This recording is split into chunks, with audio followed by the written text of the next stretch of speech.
We are in chapter 15 of your biology book, and we were talking about ecology and ecosystems. So in fact, we're going into the nutritional relationships in an ecosystem. And this includes producers and consumers, food chains and food webs, niches, energy flows, and pyramid diagrams. So let's get into these. Psalm 104, 10 through 14. I love to start this chapter with the Bible. He sends the springs into the valleys which run among the hills. They give drink to every beast of the field. He waters the hills from his chambers. The earth is satisfied with the fruit of his works. He causes the grass to grow for the cattle and the herb for the service of man. The young lions roar after their prey and seek their meat from God. I love this psalm, and it gets into ecology and the relationships between, plants and animals. And that's what we're going to be talking about in the rest of this chapter. Producers and consumers. So the word for producers is autotroph. Auto means like one. So they're able to produce all the food that they need. So there's two types of autotrophs. One is photoautotrophs, like photosynthesis.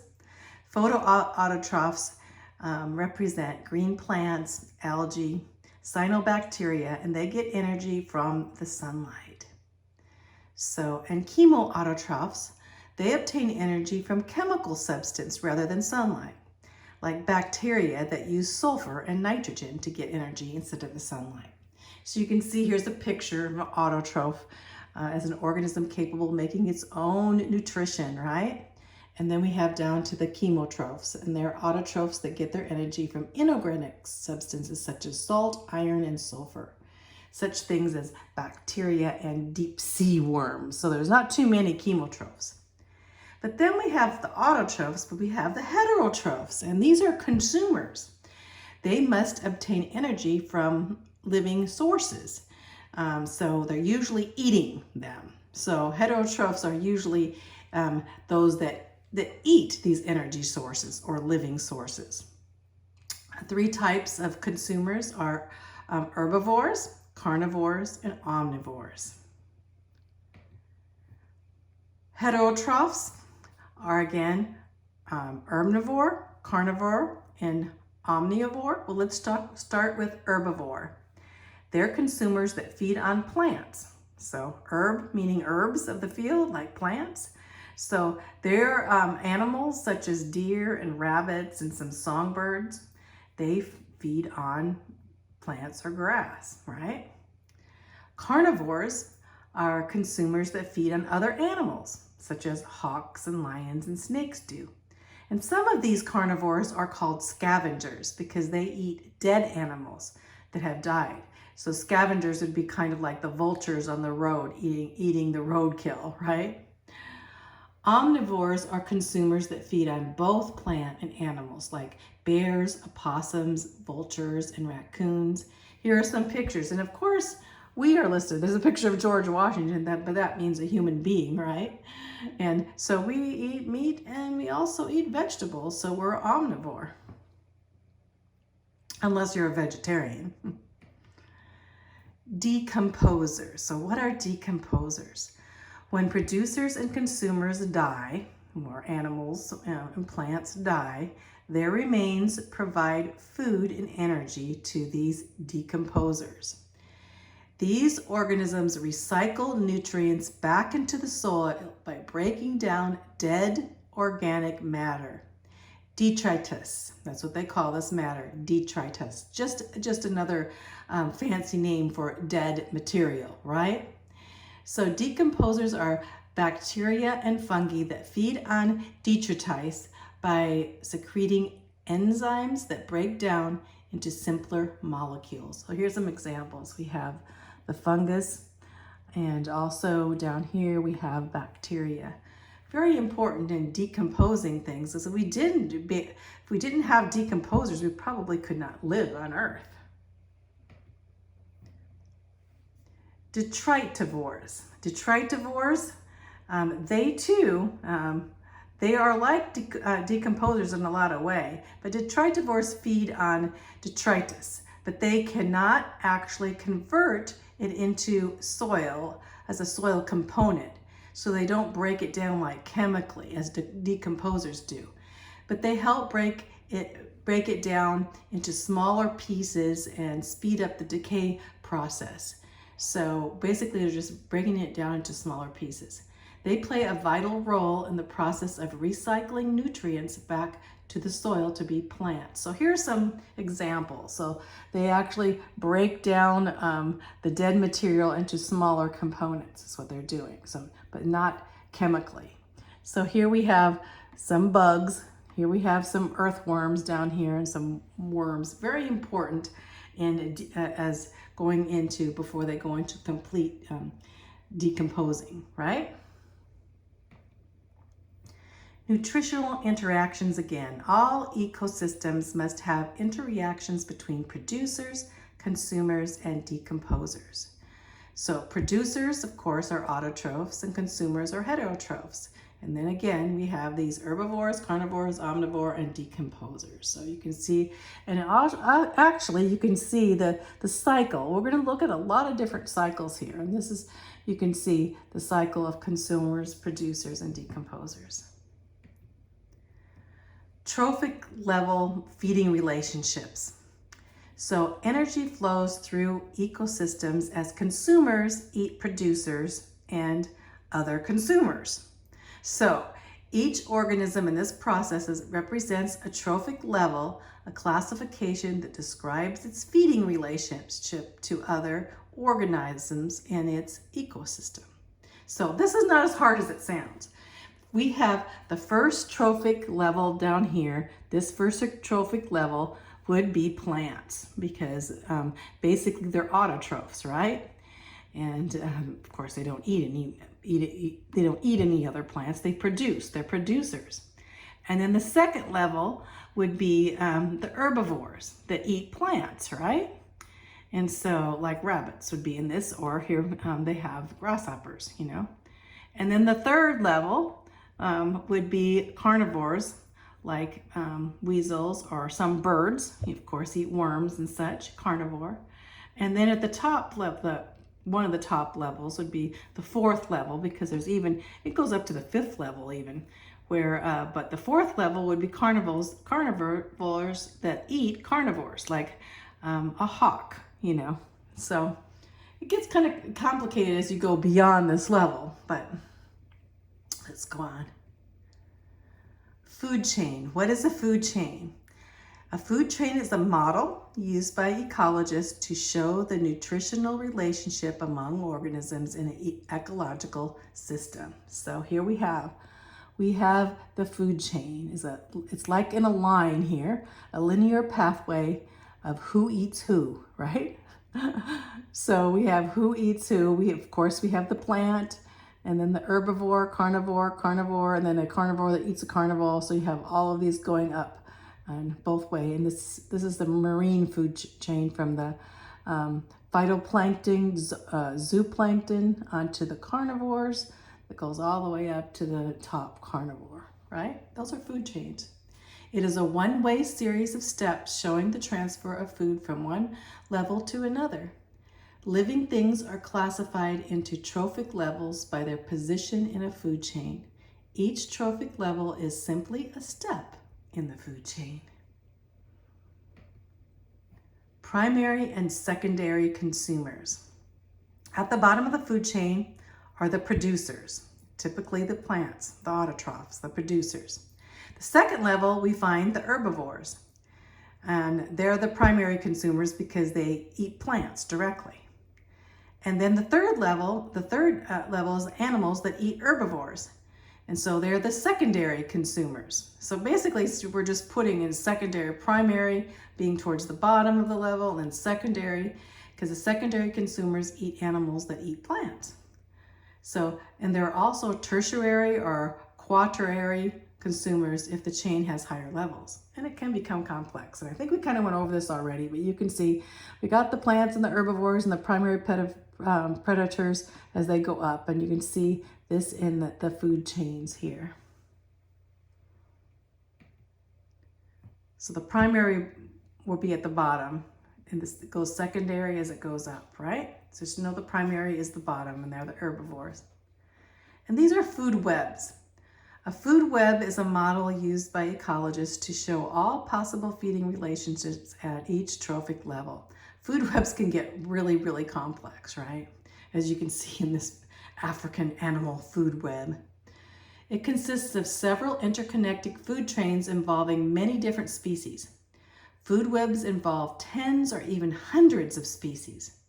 Some consumers may feed at different levels and be involved in more than one food chain. So here we have all these different animals that one animal might eat this animal, and the food chain goes on and it gets crazy as you see all the areas of the African food chain all the way up to the lion carnivore. So just know these are food webs. I said food chains, but they're food webs. It looks like a big spider web. Ecological niches. Okay, what is an ecological niche? Well, it's the role that each species plays in its environment. So basically, it's everything. It's the occupation of a living thing. So you have a trophic level that refers to the food chain. You have that the food chain, of course, but now I want to talk about other things, their entire life, their habitat, their relationship to other living things, and their role in the ecosystem. So you see here, they're trying to figure out, like, here's their niche, two different ones. One feeds at night and one feeds by day, and they have different hunting methods, and that would be a different type of niche. So I'm going to read this really, and this will explain it better. This example will be a live oak tree produces food for a variety of insects, birds, and squirrels. But the oak serves many other purposes in its ecosystem. The tree is a home for many organisms. It absorbs water from the soil and releases water vapor into the air through transpiration. It contributes to the water cycle. It uses the energy from the sunlight to produce wood, leaves, acorns. It provides shelter for the sun, for shade, for loving plants and fungi. It produces dead leaves, twigs, and acorns to the forest floor as detritus, and enriches the soil with nutrients. All of these functions compose the niche of an oak tree. So it means everything. It's the occupation of a living thing. You see how that oak tree did all those things. So that's the ecological niche. Not too hard. Niche just means all the things that organism does, or their total living. What they do is their living environment, and how each species plays an important part in this living environment. Energy flow and ecosystem. Not all of the solar energy that reaches Earth's surface enters the food chain. Now we're going to talk about energy. Plants only capture 1% of the radiation energy from the sun. Only 1%. That's not too much, is there? The other members of the food chain from that take that 1% and process only 10% of that 1% of the available energy. So what happens to the rest of the energy? Well, most of it is lost in the form of heat and metabolism, right? The amount of energy available at the end of the food chain is only a small portion of energy available to the producer. So basically you see here, okay, the light energy, only 1% of this light energy comes in here, but that 1% is used as 100% for the plants. And then it goes on to 10%, and as at 1%, 0.1%, because as we go up the food chain from the primary to the secondary to the tertiary, as we're going, remember the bottom's always the primary, the heat is lost. Energy and heat is lost here. And so because energy is never created or destroyed here, the heat as it goes out into the air, it's just heat that's lost, okay? Hope you got that. So this is just an energy pyramid. There's pyramid diagrams. A pyramid diagram is used to illustrate the transfer of energy and the distribution of organisms at different trophic levels in an ecosystem. So similar to what we just looked at. And each pyramid, producers from the base and consumers form the successive levels above it. So basically it's the same as we looked, only now they're putting it into kcals, into as for energy. So they're just the way they have the pyramid design. There's 3 types of pyramids. We went into the energy pyramid kind of already there, and it produces and stores only about 1% of the solar energy, which I went over, and only 10%. So basically, again, we got the same type of thing we just looked at. The light energy comes in here, only 1% is used, but they're gonna, as it goes in here, 100% from that 100% of that 1% comes in 10%, and as it goes up, it's less and less as for an energy pyramid. Kind of went over that twice. Biomass pyramid. A biomass pyramid represents the total mass. When you think of mass, you think of weight, or how dense they are, of weight, of living material per unit area or biomass. At each trophic level in this ecosystem, you find out what the biomass is. Biomass, you think of how much it weighs, but not necessarily weight, but it's mass. Producers usually make up most of the biomass. The pyramid narrows at each successive level with fewer carnivores on top. So, because here we have, here we have, this is a pyramid. This is an inverted pyramid. So either way, but here we have the masses. Most of the masses are going to be in the plant, and then it gets less and less as it goes up, less mass, 100 kilograms and onto all the way to 1 kilogram and 1 lion, you know. So some biomass pyramids are exceptions because they are top heavy or inverted with the smallest biomass on top. So an example would be in the ocean. You have phytoplankton on the bottom, and they have less mass than the primary consumers, who are zooplankton. So you can have an inverted, but usually it looks similar to this as for biomass. Just think of biomass, think of how much it weighs and the weight, but take out the gravity. So, and then we have a number pyramid, and that's how many organisms, what the number is. A number pyramid represents the number of organisms at each trophic level and shows that the population size usually decreases at each higher level. Most are right side up with the greatest numbers at the base. There are more producers than primary consumers and secondary consumers, and so on. Example would be there are thousands of plants that need to feed tens of rabbits that will feed one red fox. Every once in a while, though, we'll have it inverted as a single acacia tree that supplies food for many ants. So here we have this. You can see this is how we go up. We have the producers. There's 100,000 plants here. And then the next level, we have 50,000, you know, as for the next, the plant herbivores. And as we get farther off, the number becomes less and less. And this here, we have 1 owl and 100 bugs and squirrels and 1 tree. So this is kind of an awkward one because it starts out small, it gets bigger and small. But so you can have different ones, but a number just means the number of organisms.